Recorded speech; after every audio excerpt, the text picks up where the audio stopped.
So hey guys, welcome back to Bhairava bloggy. ఎలా ఉన్నారు అందరూ? సో మన ఈ భైరవ బ్లాగీలో ఇది ఇంకొక న్యూ జర్నీ గైస్. సో ఇది కూడా లాస్ట్ మినిట్ ట్రైన్ జర్నీయే, బట్ ఇదేంటంటే చిన్న ప్రీ ప్లాన్డ్ అనమాట.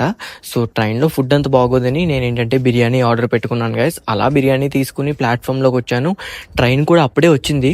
సో లాస్ట్ మినిట్ జర్నీ అయితే మనకి ఏంటంటే టికెట్ అవైలబుల్ ఉంది గైస్. థర్డ్ ఏసీ టికెట్ అయితే బుక్ చేసుకున్నాను. ఈ లోపల ఏంటంటే ఒక 5-6 బోగీస్ ముందే ఎక్కేశారు గైస్ ఈ ఫ్యామిలీ వాళ్ళు.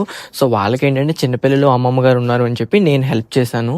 వాళ్ళ భోగి వరకు లగేజ్ తీసుకెళ్ళి అక్కడ డ్రాప్ ఆఫ్ చేసి మళ్ళీ నేను వెనక్కి అయితే వెళ్ళిపోయాను గైస్. సో ఈ లోపల ఏంటంటే నాకు ఒక ఫోన్ వచ్చిందని ట్రైన్ దిగి ఫోన్ మాట్లాడుతుంటే ట్రైన్ మూవ్ అయిపోయింది గైస్. క్విక్గా ట్రైన్ అయితే ఎక్కేసాను నేను. సో ఈ జర్నీ అయితే మనం లైక్ ఒక న్యూ చాప్టర్ కోసం అయితే స్టార్ట్ చేస్తున్నాం గైస్. ఎక్కడికి ఏంటి అంటారా? Stay tuned guys. సో 12:30 అలా అయింది టైము.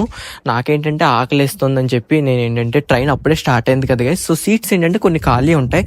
అలా ఒక మంచి సీట్ అయితే చూసుకుని వ్యూ ఉన్న సీట్ దగ్గర అయితే కూర్చున్నాను గైస్. నేనేం ఆర్డర్ పెట్టానంటే లైక్ పన్నీర్ బిర్యానీ అయితే ఆర్డర్ పెట్టాను గైస్. బిర్యానీ అయితే బాగానే ఉంది, బట్ రోటీ అయితే చాలా దారుణంగా ఉంది గైస్. నాకు ఆకలిస్తుంది, అందుకే నేను ఏంటంటే ఫుల్గా కంప్లీట్ చేస్తాను గైస్ ఫుడ్ అంతా. సో ఈ లోపల టీసీ గారు కూడా వచ్చారు. ఆయనకి కూడా టికెట్ అవి చూపించి మొత్తం అన్ని కంప్లీట్ చేసి మంచిగా బెడ్ సెటప్ అయితే చేసుకుని పడుకున్నాను guys. So stay tuned guys. And అలాగే హర హర మహాదేవ్.